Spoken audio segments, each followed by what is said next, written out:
Ketika kepemimpinan KPK dilarang atau tidak boleh berhidup mewah, ukurannya dulu kan golok. Golok itu kan lebih murah lagi, Mas. Paling bayar masuk lapangan 1 jam berapa sih, Mas? 5 juta paling mahal. Kan kira-kira kan gitu kan. Itu aja nggak boleh karena diperspektifkan masyarakat itu adalah olahraga mewah. Maka pimpinan KPK tidak boleh. Zaman Pak Antasari Azhar aja gara-gara golok apalagi ini pakai helikopter premium ya. Iya, premium dan kebutuhannya hanya pulang kampung urusan pribadi.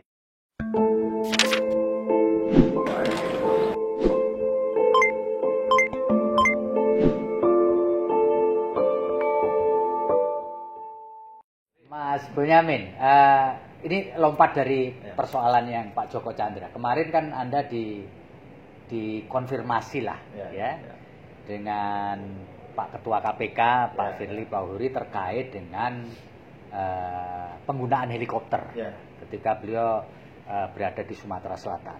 Benarkah itu? Iya, benar. Wong pelapornya juga saya. Kemarin itu bahkan sudah level saksi di dalam persidangan Dewan Pengawas. Dewan Pengawas selevel saksi ya? Iya, seperti persidangan sudah. Kalau pemeriksaan sebelumnya sudah kira-kira hampir sebulan yang lalu kira-kira gitu. Dan karena laporan saya nampaknya memenuhi syarat formil maupun material, maka dibawa persidangan. Kalau laporan saya itu tidak memenuhi apapun gitu kan, formil maupun material, pasti tidak dilanjutkan ya? Iya, diarsip. Ada beberapa laporan saya yang lain juga diarsip ada kok. Jadi saya menyadari itu ketika ini disidangkan berarti serius dan ada indikasi paling tidak betul naik helikopternya.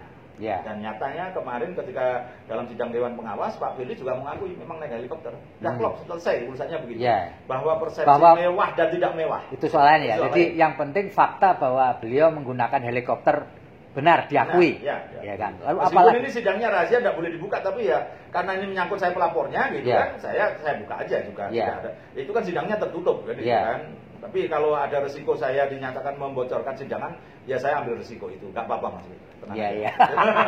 Terus apalagi selain bahwa sama-sama mengakui jadi klop betul bahwa ada helikopter yang terpakai itu, apalagi yang fakta. Dan Dewan Pengawas sebelum menyidangkan itu kan juga menerjunkan tim, Mas.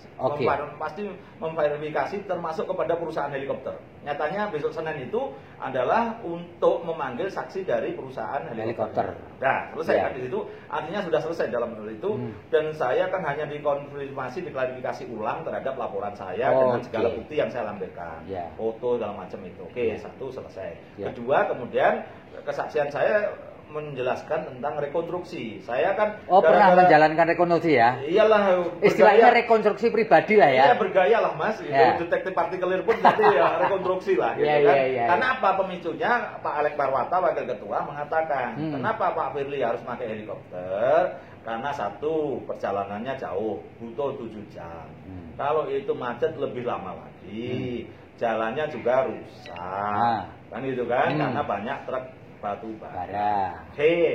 Kalau begitu ya saya nanti biar tidak berlepotan kalau ada sidang Dewan Pengawas, saya berangkat. Rekonstruksi, Pak. Berangkat dari Jakarta juga hari Jumat. Harinya disamakan ya?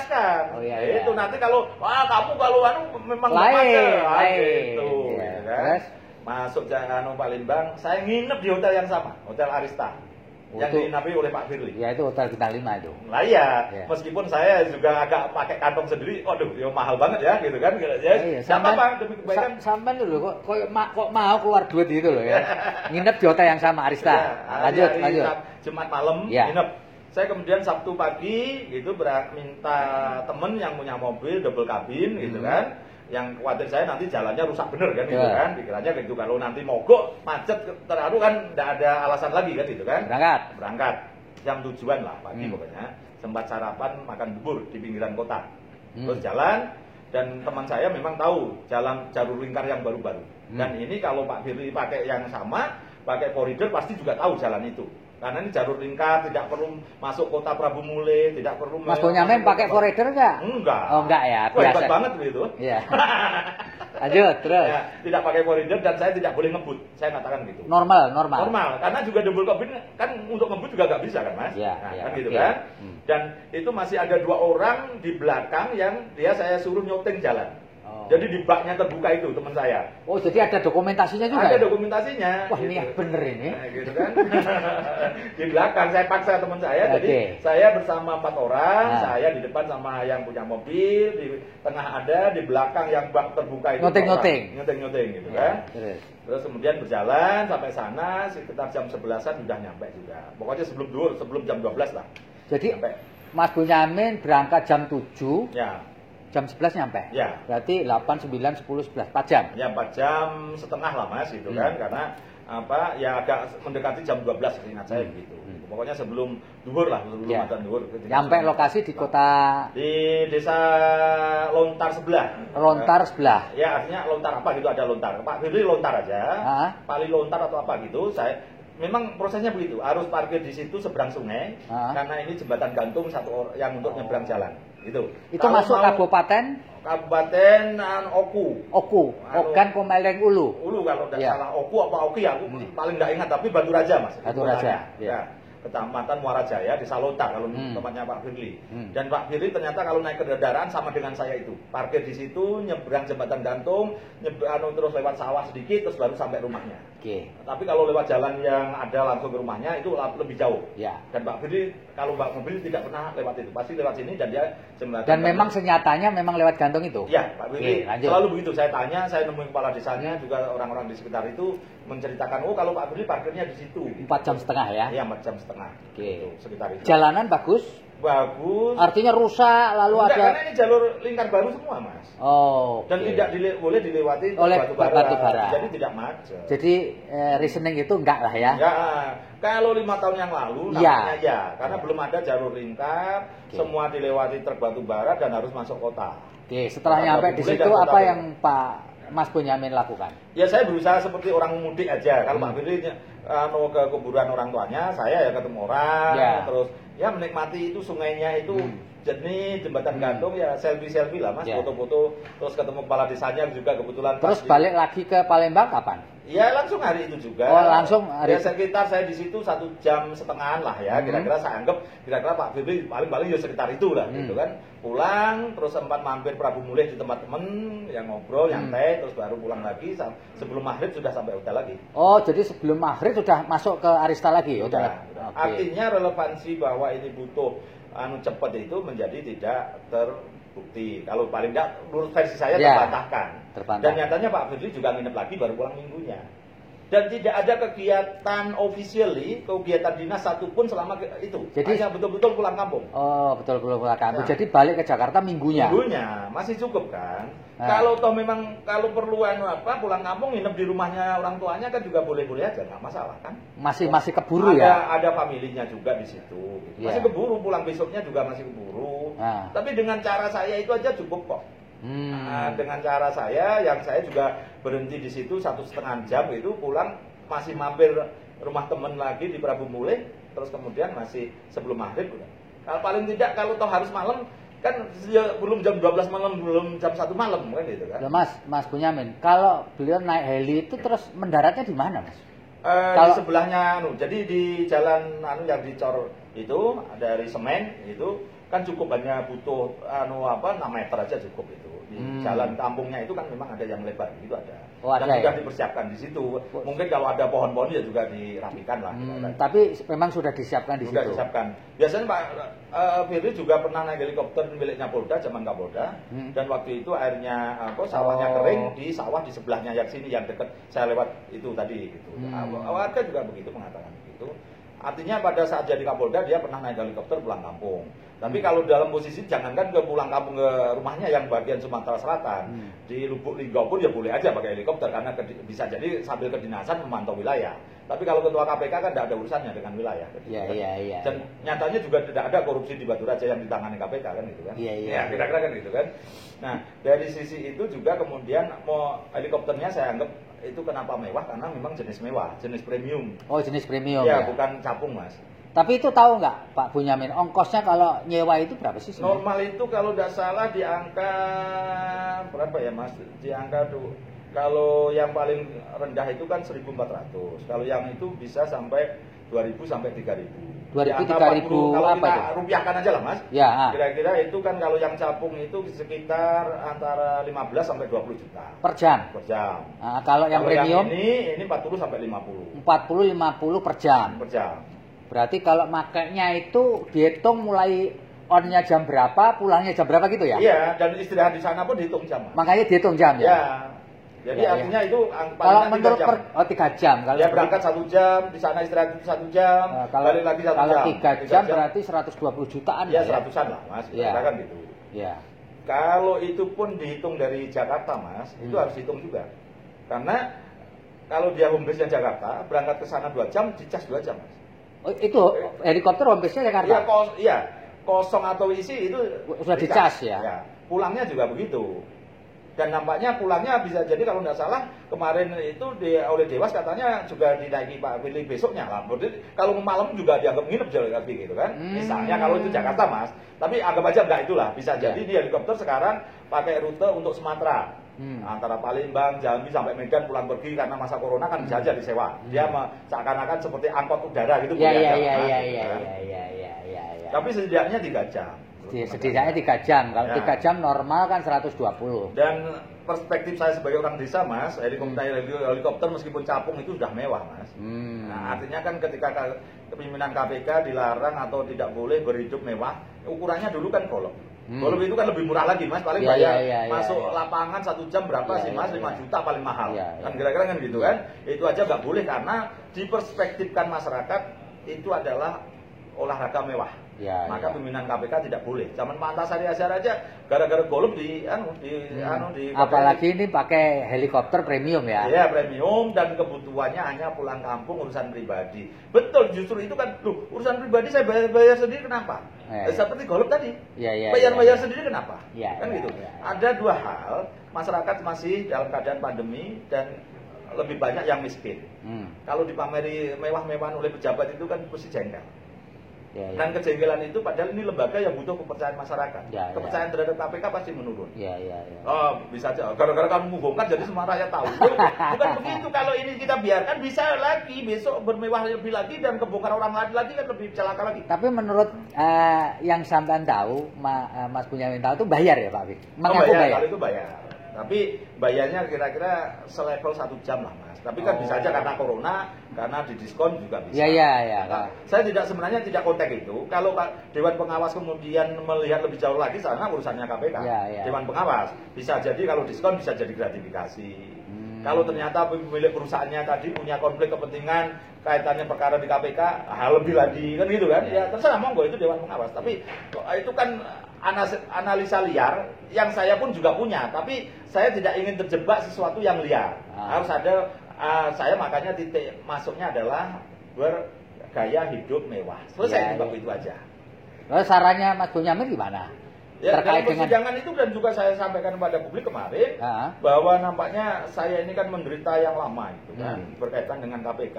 In case adalah Pak Antasari Azhar, klien saya. Saya pernah membela Pak Antasari Azhar sampai keluar dari penjara dapat gerasi dan lain sebagainya. Nampaknya Pak Antasari Azhar itu dulu kan ditakuti orang sehingga protokolernya sangat dilulukan dan lain sebagainya. Dan kemudian akhirnya ada menimbulkan orang menjadi pengen memfitnah dia, kira-kira kan gitu kan. Itu satu. Kedua, ketua KPK ini nampaknya karena protokoler yang dilulukan itu seperti tidak menapak kakinya di bumi. Nah gitu loh. Kejadiannya Abraham Samad nampaknya juga begitu, pengen jadi wakil presiden. Pak Agus Raharjo juga begitu, pernah ketemu orang di luaran segala macam, sehingga saya laporkan ke pengawas internal saat itu. Maka bagi saya adalah sebagai orang Jawa, Pak Firly ini nampaknya kok tidak kuat di situ. Si ketua itu tidak kuat gitu kan. Tidak kuat ya? Ya, tidak kuat gitu. Kasihan beliau, bebannya berat dan karena dia kadang-kadang merasa ini protokoler yang begitu meskipun dia membantah, saya orang desa nggak mungkin segala macam. Itu no problem. Tapi saya hanya minta kepada Dewan Pengawas kalau terbukti ini laporan saya dinyatakan kemudian bersalah melanggar kode etik gitu kan, bukan bersalah lah, diduga melanggar dinyatakan melanggar kode etik, maka ada sanksi. Nah, sanksinya itu kan ternyata terberat pun diminta mengundurkan diri, gitu kan? Nah, diminta mengundurkan diri sama aja, kalau tidak mundur juga tidak dapat gaji kan, sama aja masih dicopot kan gitu kan. Dan saya meminta kepada Dewan Pengawas untuk memberikan putusan isinya meminta Pak Firly mengundurkan diri dari ketua KPK. Nah, tapi bukan sebagai komisioner ya? Bukan sebagai pimpinan, kalimatnya begitu Mas. Kalau pimpinan kan dia harus out. Tapi dia mundur dari ketua KPK berarti jadi wakil ketua KPK. Ketuanya biar dipilih lagi oleh DPR. Kira-kira. Dan itu menurut saya lebih enak aja lah. Ketua ini 1 tahunan aja. Karena fungsinya cuma koordinator Mas. Oh, giliran gitu ya? Ya, itulah lebih enak. Kayak arisan lah Mas. Komnas HAM ternyata begitu, bisa. Komnas HAM sudah mempraktekkan itu Mas. Itu 1 tahun. Dan bisa. Dan itu malah tidak ada pertentangan apa-apa. Malah kondusif sekarang. KPK ini kan pimpinan semua, komisioner semua, hanya ketua kan bukan kepala. Nah kadang-kadang Pak Firly ini karena di kepolisian lama, kepala ini kan seperti yang lain ini kan hanya pembantu.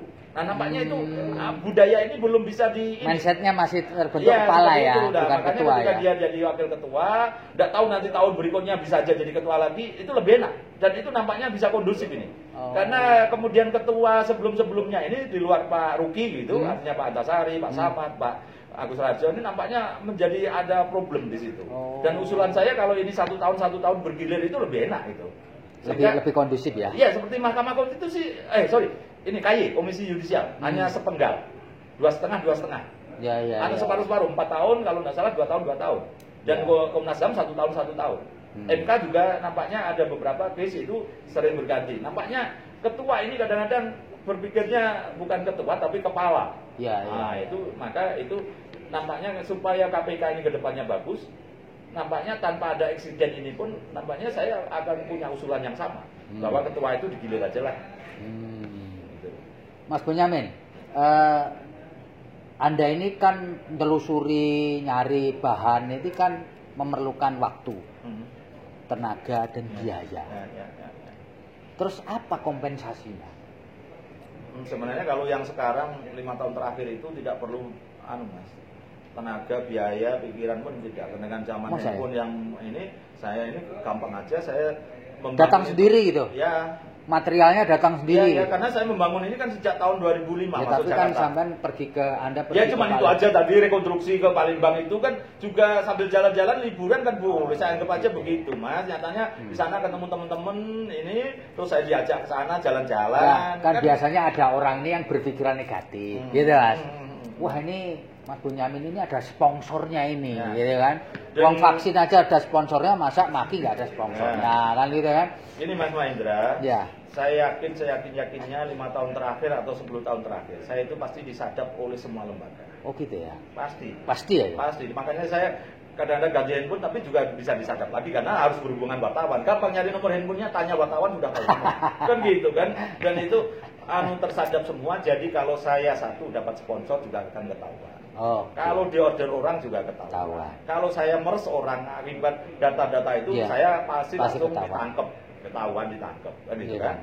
Kalau saya paling tidak menerima sogokan gitu kan, saya diam-diam menerima sogokan, yang penting tidak membela tapi sekedar tutup mulut begitu kan. Kalau ditanya teman-teman media, waduh lagi repot gitu kan, ngeles-ngeles itu masih bisa kan Mas. Tapi saya yakin saya tidak bisa mengkhianati orang yang membesarkan saya.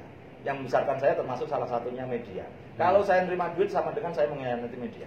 Rezeki saya sudah punya kantor lawyer, dan alhamdulillah cukup. Kantor lawyer di Solo dan Jakarta saya pemilik karena bentuknya cukup ya Mas ya? Cukup. Alhamdulillah ya. Alhamdulillah kalau itu, dan nampaknya saya juga kalau sebanding angkatan saya lebih kaya dari mereka kok. Boleh juga. Gitu loh. Ini boleh juga ini. Karena gini, saya produk LBH dulu ditekankan kalau kamu punya kantor lawyer tidak boleh jadi lawyer murni.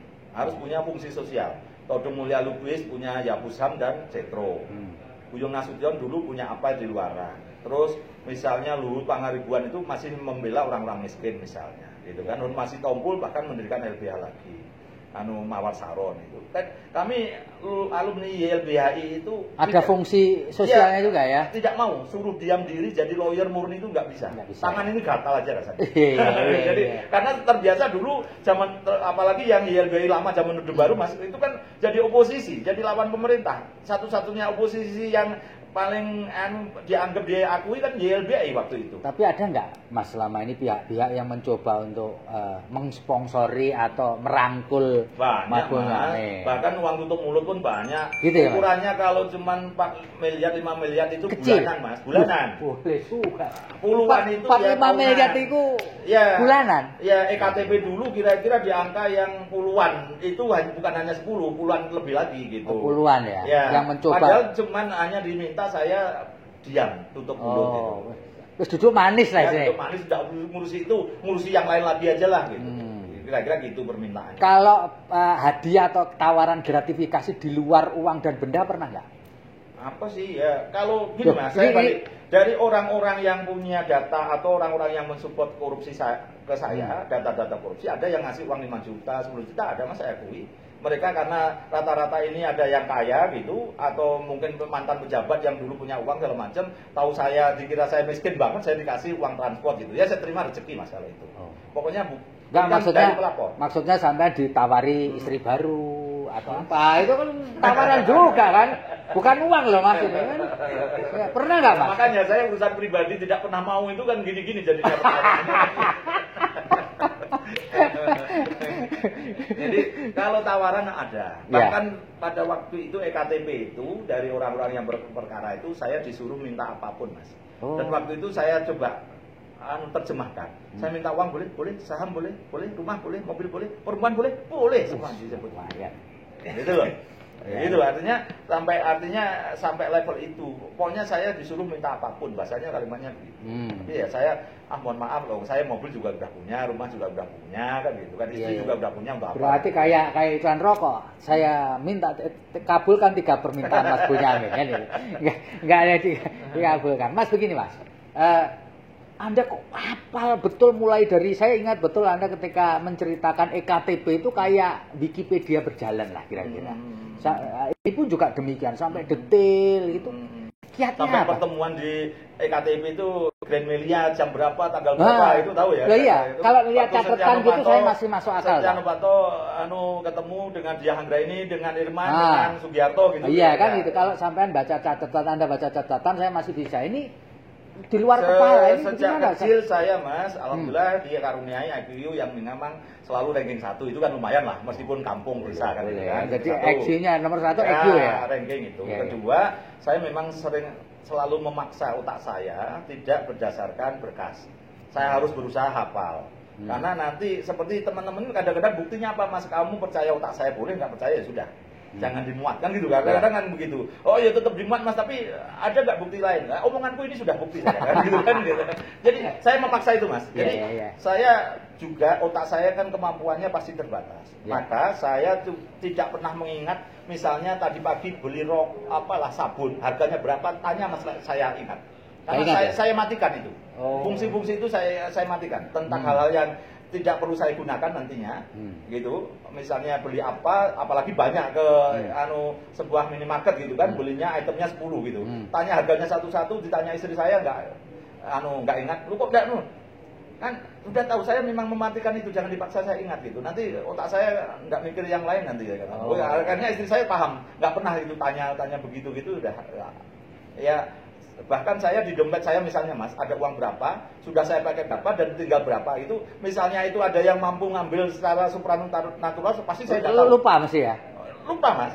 Jadi misalnya masukkan ke dalam dompet saya uang 1 juta. Terus tadi beli apa-apa suruh mengingat, itu tiba-tiba habis itu udah pasti nggak ingat Mas. Jadi memang saya paksa otak saya untuk mengingat detail tentang urusan dunia saya ini, urusan investigasi, urusan jadi detektif partikelir ini, dan urusan korupsi, dan urusan kantor lawyer, urusan hukum lah. Dan saya berusaha mempunyai kemampuan 100 lembar jadi setengah lembar. Itu untuk resume. Karena hakim MK terutama Mas, saya belajar di sana, itu menang karena kemampuan saya itu. Tidak berdele-dele, sehingga fokus saya di sini. Ketika membela Pak Antasari Azhar untuk membatalkan PK sekali menjadi berkali-kali, sebelumnya itu kan sudah diuji 3 kali dan ditolak dan nebis idem. Saya keempat, tapi kalau menang bagaimana? Saya mampu menerjemahkan semuanya, banyak berkas itu menjadi setengah halaman. Dan ketika sidang pendahuluan saya juga butuh biasanya dibagi waktu 15 menit, saya nggak sampai 10 menit. Dan itu inti-intinya. Nanti sidang perbaikan juga begitu, selama sidang saya berusaha memfokuskan ini. Saksi ahli begini-begini, saya beri pertanyaan begini, arahnya begini. Jadi itulah kemampuan itu, dan nyatanya kalau lawyer itu atau punya kantor pengacara atau dunia hukum yang seperti advokat atau segala macam, itu baru bangga sekarang ini adalah kalau menang di Mahkamah Konstitusi, karena itu levelnya sudah S3 disertasi, gitu kan. Dan itu harus diurus sendiri. Saya ngurus sendiri, saya susun sendiri, dan kemudian saya mampu. Kalau sekarang pun diurus teman-teman lawyer saya, paling tidak saya bisa memberikan guidance, tapi yang sidang kadang-kadang sering saya, gitu kan. Karena nanti kalau oleh teman-teman lawyer kadang-kadang konstitusional ini apakah memang norma UD atau hanya pembuat undang-undang ini kewenangan DPR dan pemerintah, itu kadang-kadang masih banyak yang belum bisa membedakan itu. Oke. Mas Bonyamin, saya terima kasih atas ngobrol kita panjang lebar pada kesempatan kali ini. Tentu kita berharap Anda tetap membantu negeri ini untuk lepas dari korupsi, meskipun kita semua yakin sampai kapanpun korupsi ini tidak bisa zero. Karena itu bagian dari itu. Mengurangi, Mas. Ya, mengurangi. Atau setidaknya melakukan kegiatan supaya tidak tambah. Atau kalau tambah ya bisa dikurangi lagi.